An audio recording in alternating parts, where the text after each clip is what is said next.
Dal balconcino delle Generali Assicurazioni del Viale della Vittoria, con la sua splendida vista sulla Valle dei Templi, tantissimi ospiti ed attività, l'area di festa del mandorlo in fiore portata anche nell'agenzia che al suo ingresso ha proposto un'interessante mostra di personaggi dei fumetti.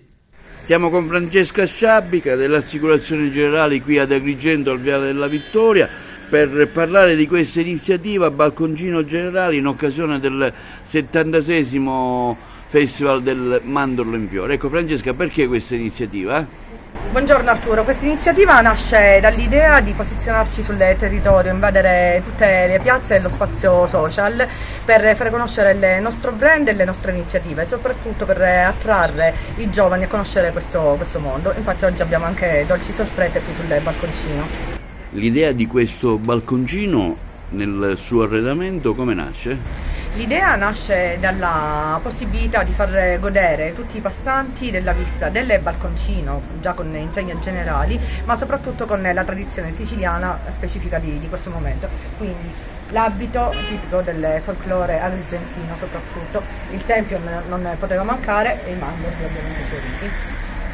Poi abbiamo anche, ovviamente, non c'è tutta l'esposizione che sta al completo, abbiamo un abito maschile e presto arriveranno anche i carri tipici della tradizione riprodotti in miniatura, come è stato anche per l'anno scorso. Chiaramente tutto questo si può vedere dal balconcino, ma si può visitare anche l'agenzia.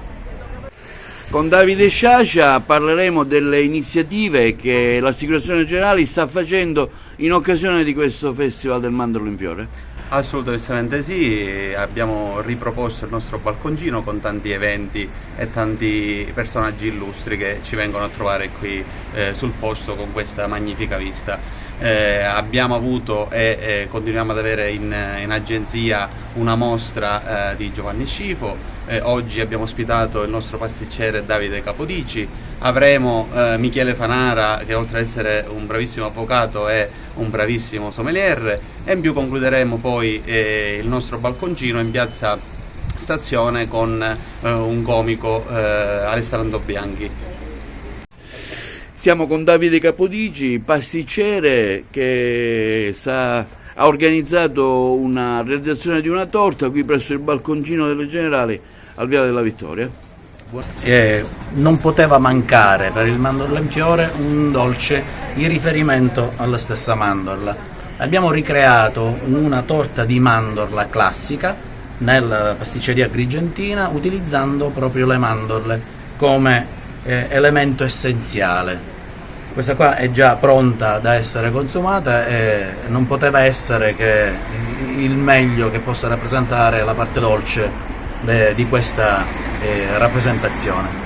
Ecco chef, come viene assemblata la torta?